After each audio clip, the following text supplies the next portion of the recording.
પહેલાંના ટાઈમમાં કેવું હતું કે વિઝા ડેટ્સ વાઇડલી અવેલેબલ રહેતી હતી, વેરી ઓફન અવેલેબલ રહેતી હતી. તો તમે લાઈક 1 month બિફોર ઓર 2 month બિફોર એપ્લાય કરો તો ચાલતું હતું. અત્યારે એ સિનારીઓ નથી.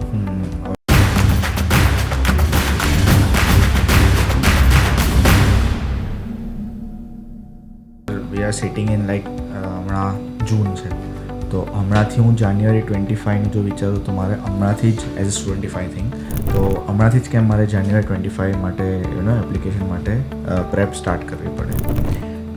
જાન્યુઆરી 25 ઇન્ટેક જે છે એમાં મેજોરિટી એપ્લિકેશન ડેડલાઇન્સ જે હોય છે એ હોય છે November or October. Some universities has in October and some universities has in November. પહેલાંના ટાઈમમાં કેવું હતું કે વિઝા ડેટ્સ વાઇડલી અવેલેબલ રહેતી હતી, વેરી ઓફન અવેલેબલ રહેતી હતી.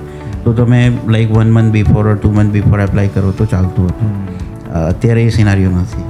તો અગર વિઝા ડેટ્સને આપણે કન્સિડરેશનમાં લઈએ તો તમારે જુલાઈની અંદર યુએસએમ એડમિશન્સ માટે એપ્લિકેશન્સ સ્ટાર્ટ કરી દેવી જોઈએ. એનું રીઝન એવું છે કે જેટલી જલ્દી તમારી પાસે એડમિશન હશે એટલી જલ્દી તમે જે છે વિઝા એપ્લિકેશન્સ માટે આ પ્રોસેસ કરી શકશો. અને you have more period of time before starting classes in January 25 to have the visa dates booked for you.